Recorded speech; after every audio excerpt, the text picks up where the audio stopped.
What would you think if I told you that the reality you're living right now, the successes, the struggles, the quiet joys, and the gnawing anxieties, didn't just happen to you, but was actively built by you?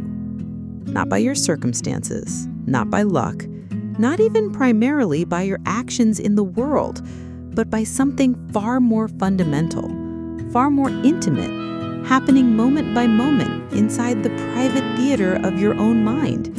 Your thoughts. Those seemingly fleeting whispers, the relentless commentaries, the vivid daydreams, the sharp criticisms you level at yourself or others. These aren't just background noise. They are the architects. They are the seeds. Think about that for a moment. Every single thought you entertain, every narrative you replay, every fear you nurture, every hope you cradle, it's all planting something. It's dropping a tiny seed into the fertile, receptive soil of your consciousness. And that soil, it doesn't discriminate. It doesn't judge whether a seed is beautiful or poisonous, whether it's a seed of courage or a seed of crippling doubt. It simply does what soil does. It nourishes. It gives life. It brings forth what was planted. A thought of, "I can't handle this," sinks its roots deep, drawing nutrients from your past experiences of overwhelm, and soon enough, it blossoms into paralysis, into avoidance. A thought of, "I'll figure this out, one step at a time," watered by a sliver of past resilience, sends up a shoot of tentative action. The garden grows according to the seeds sown.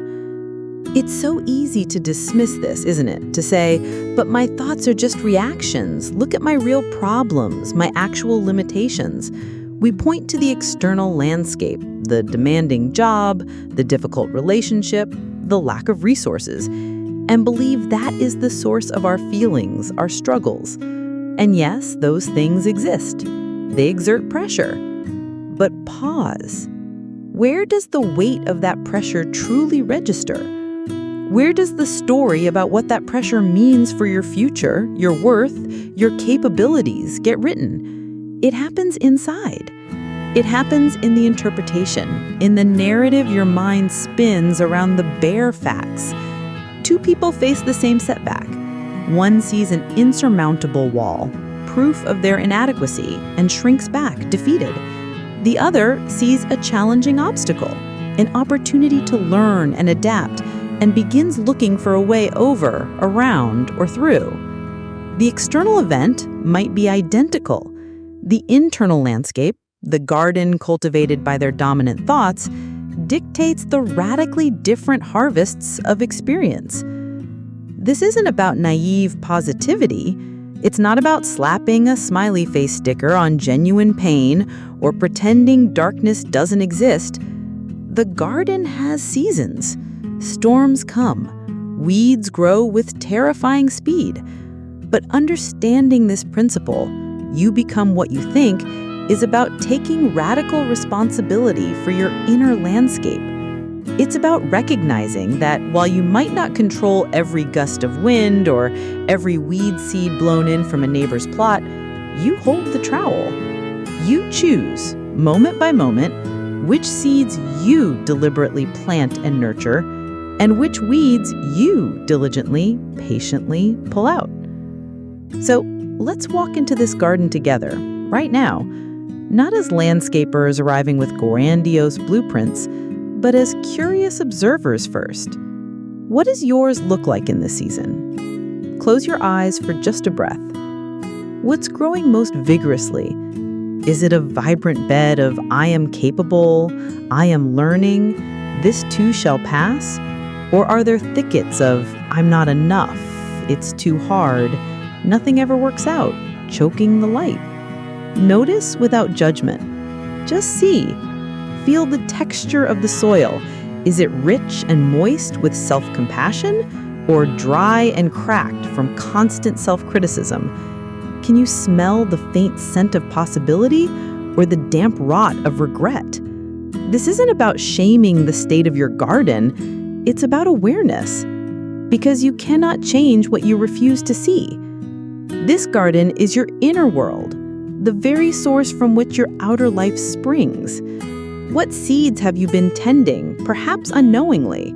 What harvest are you currently reaping from them? The quiet unease, the bursts of frustration, the moments of unexpected joy. Trace them back. They bloomed from seeds planted earlier. The power, the truly liberating and slightly daunting power, lies in this. The next seed is always in your hand. What will you choose to plant right now? Have you ever felt like an unseen force is quietly, persistently shaping the boundaries of your life? Not fate, not circumstance alone, but something woven into the very fabric of your being, whispering limits you never consciously agreed to? This force isn't mystical. It's the silent architecture built from your most repeated thoughts, your beliefs. Those seeds we talked about, when they take root, when they're watered day after day, year after year by the constant stream of your inner dialogue, they don't just grow into passing feelings or temporary moods. They harden, they solidify, they become the foundations, the walls, and sometimes the ceilings of your perceived reality. Your beliefs are the blueprints your mind consults, often without your conscious awareness, to build your experience of the world and your place within it. Think about how often a single repeated thought crystallizes into something you just know about yourself or life. I'm not good with money.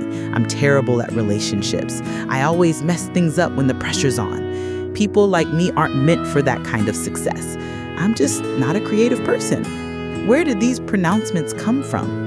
They started as thoughts, perhaps sparked by an early failure, a critical comment, a moment of overwhelm, but the repetition, the constant revisiting, the way you told yourself that story over and over, that's what gave it weight. That's what turned a fleeting impression into a core belief.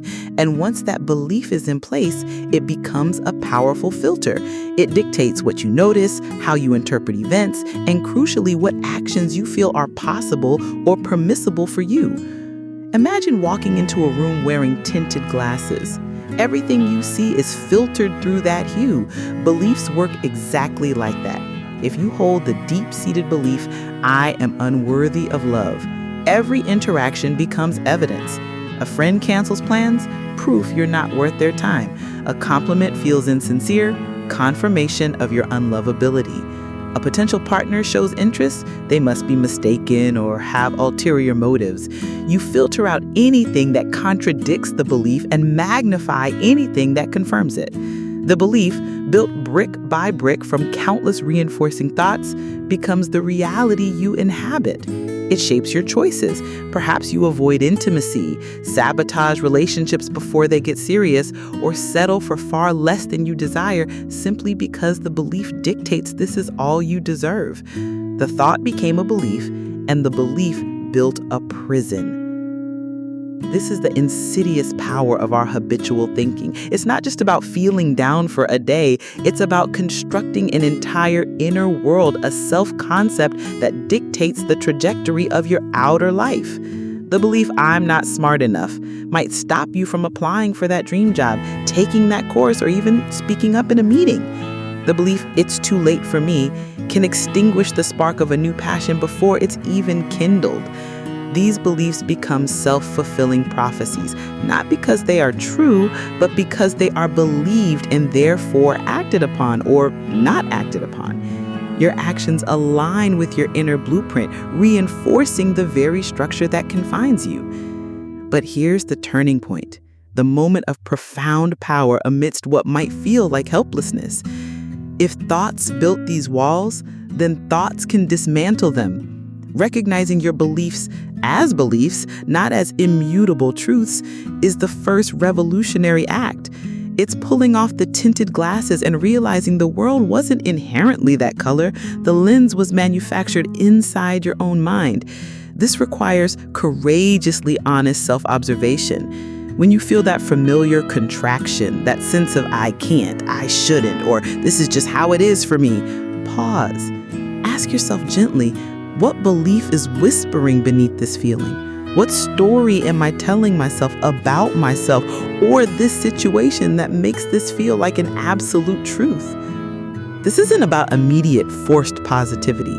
Trying to shout, "I am amazing," when you deeply believe the opposite often creates internal dissonance, a kind of civil war in the mind. It feels fake, and the old belief pushes back harder. The key is investigation, not instant replacement. It's approaching that long-held belief like an archaeologist examining an artifact. Where did this come from? What experiences cemented it? How has it served me? Often, beliefs start as protective mechanisms, like if I believe I'm unlovable, I won't risk getting hurt again. And crucially, is this belief still serving me now? Is it helping me build the life I truly desire, or is it holding me hostage in a reality I've outgrown? The moment you shine the light of conscious awareness on an old limiting belief, you begin to loosen its grip. You see it for what it is, a structure built from thought, not stone. And what was built by thought can be deconstructed and rebuilt by thought. It starts with questioning the old narrative and planting new seeds, not with blind faith, but with curiosity. What if I am capable of learning this? What if I am worthy of kindness, including my own? What if this challenge is surmountable, one small step at a time? These are new seeds, fragile at first, but with consistent attention, with the deliberate redirection of your inner dialogue away from the old crumbling walls and towards these new possibilities, you pick up the architect's pencil again. You begin drafting a new blueprint, one thought, one belief at a time. Who are the silent architects whispering in your mind? And more importantly, what new structures do you choose to build? Some people spend their entire lives waiting for the storm to pass, unaware that they carry the storm within them. They look out at the world, see gray skies reflected in their circumstances, and believe the heaviness pressing down originates solely from outside. They wait for the promotion, the perfect relationship, the external validation, the elusive someday, when everything finally aligns, believing that is when the sun will break through and they'll finally feel peace, feel worthy, feel whole. But the profound, unsettling truth whispered by the principle, "You become what you think," is this: the quality of your present moment, the very weather of your inner world, is almost entirely dictated by the thoughts you choose to inhabit right now. Not yesterday's regrets, not tomorrow's anxieties, but the thoughts swirling in this breath, this heartbeat. Think about it. Where does regret truly live? Is it in the past event itself, long gone and unchangeable? Or is it in the relentless replay of that event in your mind right now, accompanied by the harsh commentary, the if-onlys, the self-flagellation? Where does anxiety reside? Not in the future, which hasn't happened and may never happen as you fear.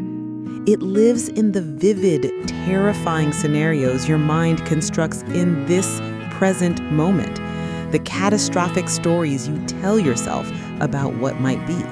Your thoughts are the painters, constantly dipping their brushes into the palette of memory and imagination, and then splashing those colors onto the canvas of now.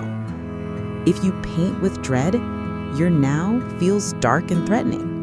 If you paint with resentment, even for the smallest breath, your now feels lighter, more open. The external circumstances might be identical, but the inner weather is radically different. This isn't about denying reality. If you're facing a genuine crisis, acknowledging it is crucial. But there's a vast chasm between acknowledging a difficult reality and drowning in the catastrophic narrative your mind spins about that reality. The first is clarity. The second is suffering. Your thoughts about the situation are often the primary source of the anguish, the paralysis, the feeling of being crushed. The boss gives you critical feedback. The bare fact is words spoken. But your thoughts? I'm a failure. They hate me. I'm going to get fired. I'll never succeed. That is the storm. That is the weight pressing down, making it hard to breathe right now. It's not the feedback itself causing the immediate visceral reaction of panic. It's the story your mind instantly latched onto and amplified. So how do we find shelter? How do we step out of the relentless downpour our own thoughts can create? It begins with anchoring in the present sensory reality, creating a tiny space between the raw stimulus and the story your mind wants to tell about it. It's noticing the storm clouds gathering in your mind, the familiar rush of heat to your face, the tightening in your chest, the knot in your stomach that signals the old narratives are revving up, and taking just one conscious breath. Feel the air cool as it enters your nostrils. Feel your ribs expand. Feel the warmth as you exhale. Notice the pressure of your feet on the ground. Hear the ambient sounds around you, the hum of the fridge, distant traffic, a bird singing. This is your anchor. This is the solid ground beneath the swirling weather of your thoughts. When you do this, you aren't ignoring the difficulty. You aren't pretending the storm isn't happening. You are simply shifting your primary focus, momentarily, from the turbulent sky to the stable earth beneath your feet. You are creating a pause. And in that pause lies immense power. It's the power of choice. Instead of being swept away instantly by the familiar torrent of, I can't handle this, this is a disaster, I'm not enough, you create a moment of space. You observe the thought, there's the old I'm a failure story showing up again. You don't have to fight it. You don't have to believe it. You don't have to let it paint your entire now with its bleak colors. You can simply notice it, acknowledge its presence like you'd notice a dark cloud passing overhead, and gently return your attention to your breath, to the sensation of your body, to the solidity of the chair beneath you. This practice, conscious presence, isn't about achieving permanent sunshine. It's about recognizing you are not the storm. You are the sky in which the weather of thought arises and passes. Some days are clear and bright, others are turbulent and gray. But the sky itself remains vast, open, fundamentally untouched by the changing conditions. Your awareness is that sky. The thoughts are the weather. When you identify as the storm, I'm anxious, I'm worthless, you are trapped within it. When you recognize, I am experiencing anxiety, I am having the thought that I'm worthless, you create distance. You reclaim your ground. You remember you are larger than any single thought or feeling passing through. This simple shift in perspective, practiced moment by moment, is how you begin to consciously influence the weather of your now. You start choosing which thoughts to dwell in, which narratives to water, which seeds to nourish in this present breath, knowing this is where your reality is truly forged. What weather are you creating in your sky right now? Imagine you're watching the live stream of your life. Not just the events unfolding, but with a relentless commentary track playing over it. A voice analyzing, judging, predicting, interpreting every single moment. Why did you say that? They probably think you're stupid. Look how effortlessly they succeed. You'll never catch up. This is too good to last. Something bad is coming. You should be further along by now. This isn't background noise. This is the running narrative, the story you tell yourself about yourself, moment by moment. And this story isn't passive entertainment. It's the scriptwriter, the director, and the harsh critic all rolled into one, shaping not just how you experience your life, but how you live it. This internal narration is where you become what you think becomes visceral. It's not abstract philosophy, it's the constant hum beneath your awareness that colors your world. Think about waking up tired. The bare fact is physical fatigue. But the commentary, ugh, another exhausting day. I can't cope. Why am I always so drained? That thought amplifies the fatigue into dread, making the simple act of getting out of bed feel like scaling a mountain. Now imagine the same fatigue met with, okay, I'm tired. It's understandable. What's one small, kind thing I can do for myself right now to make this morning easier? The fatigue is the same. The lived experience, the mountain versus the manageable step, is worlds apart. The commentary box dictates the emotional landscape. Most of us don't realize we have a choice about this commentary. We accept it as truth, as the inevitable voice of reality. We believe it's simply reporting the facts. But here's the crucial distinction most people miss. Your thoughts are interpretations, not facts. They are stories spun from the raw data of your senses, filtered through the lens of your past experiences, your fears, your hopes, and your deeply ingrained beliefs. The event is neutral. The commentary is loaded. Take criticism. The fact might be, your report contained 3 factual errors. The bare data. Your commentary might instantly scream, I'm incompetent. They've lost all respect for me. My career here is over. I always mess things up. Notice the leap from 3 errors to catastrophic identity annihilation. That leap happens in the commentary box. It's fueled by old beliefs, I'm not good enough, projected fears, I'll be fired, and globalized judgments like, I always mess up. The pain, the shame, the paralysis that follows, that's not caused by the 3 errors. It's generated by the story you told yourself about those errors. The power to change your life lies in learning to observe the commentator, not to silence it immediately, that often backfires, but to listen to it with detached curiosity. When you feel that familiar wave of inadequacy, anxiety, or resentment rise, pause, tune in, ask, what is the commentator saying right now? Is this describing a fact, or is it layering on interpretation, judgment, and prediction? What old belief or fear is fueling this particular narrative? This isn't arguing with the voice or forcing fake positivity.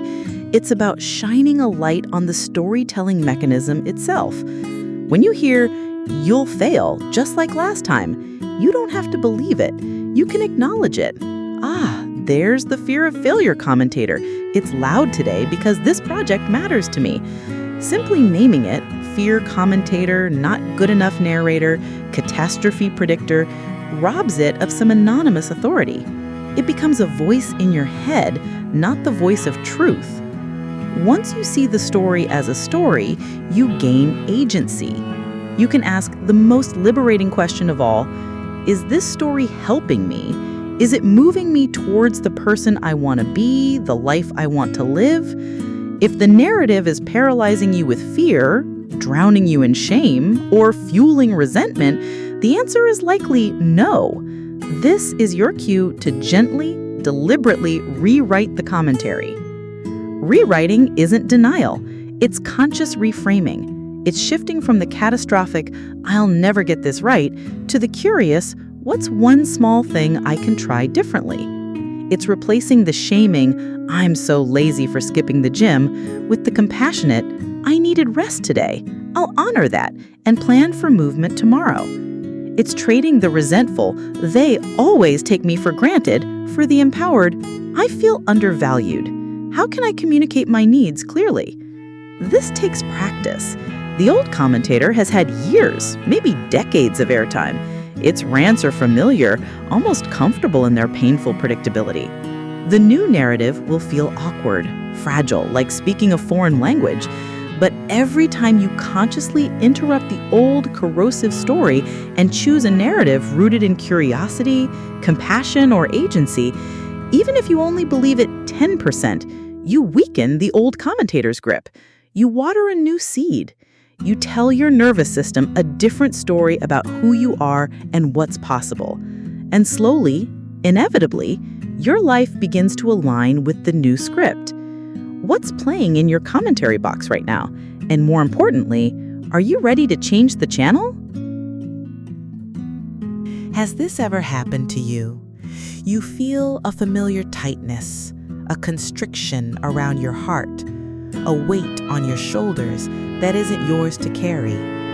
It's the residue of old stories, the belief that you must earn your worth through relentless striving, the fear that you are inherently flawed, the crushing need for everyone's approval just to feel like you can breathe. You've carried this skin for so long, it feels like part of you. It shapes how you move through the world, hesitant, apologetic, braced for impact, constantly scanning the horizon for the next threat or the next demand to meet.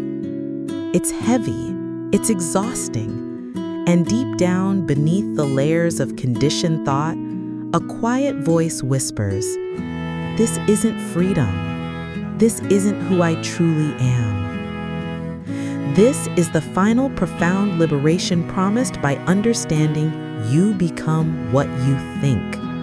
It's not just about managing your mood or boosting productivity. It's about shedding the accumulated skin of false identities, inherited expectations, and fear-based narratives that have defined your sense of self for years, maybe decades. These are the structures built by the silent architects, painted by the stormy weather of your past interpretations, narrated relentlessly by the harsh commentator. They feel solid, real, like the very bones of your being, but they are not.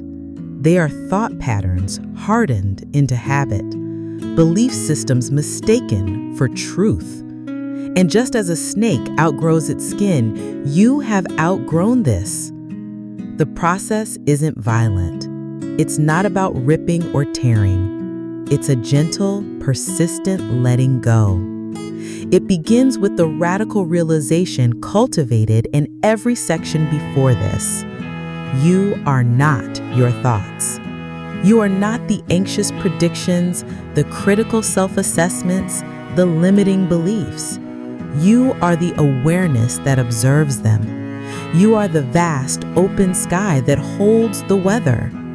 You are the silent space behind the commentator. Recognizing this fundamental separation is the first loosening of the old skin. When the thought arises, "I'm not good enough," you no longer instinctively become not good enough. You witness the thought. You feel the pang it triggers, the old familiar ache. But instead of collapsing into it, you breathe. You remember, this is a thought passing through.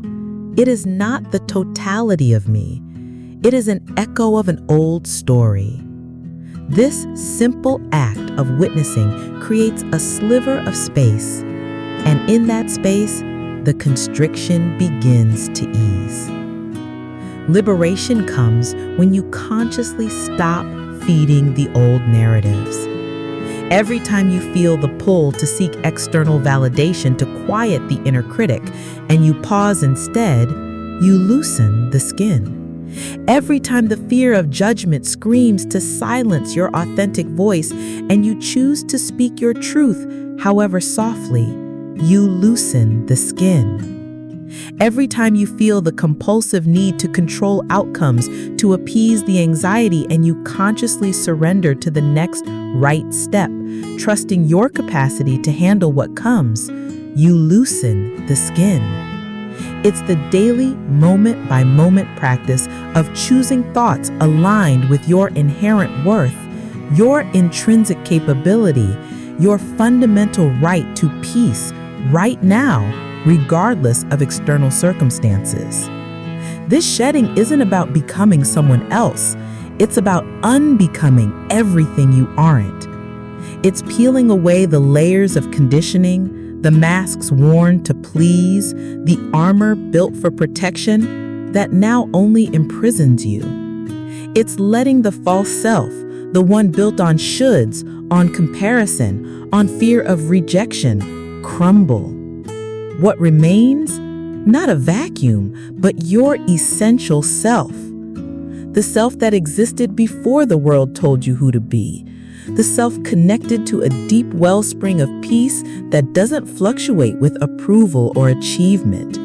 The self that knows inherently its own worth. The self capable of profound compassion. For others, yes, but crucially, for you. This rebirth isn't a one-time event. It's a continuous unfolding, a gentle emergence. As the old skin falls away, there's vulnerability. The new layer is tender. You might feel exposed, raw.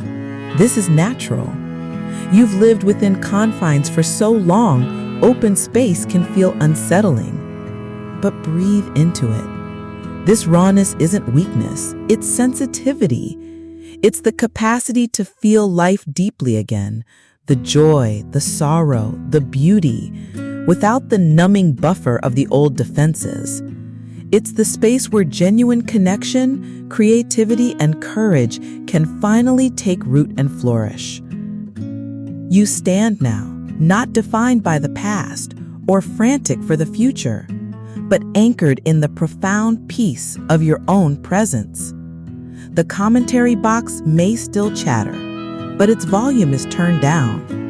The storm clouds of anxiety may still gather, but you know you are the sky, not the weather. The old limiting beliefs may whisper, but you recognize them as relics, not rulers. You are no longer driven by the desperate need to prove, to earn, to appease. You are grounded in the unshakable knowing that your worth is inherent, your peace is internal, and your power lies in the thoughts you choose to nurture now. You are no longer building your identity on shifting sands of external validation. You stand on the solid ground of your own being. The cage door was never locked from the outside. It was built bar by the thoughts you believed defined you. The key was always in your hand, the awareness that you are the builder, and therefore you are also the liberator. Step out, breathe the free air, feel the sun on your new skin. You are not who you thought you were. You are infinitely more. The journey doesn't end here. It begins anew from a place of wholeness, not lack. Carry this dawn within you. You are free.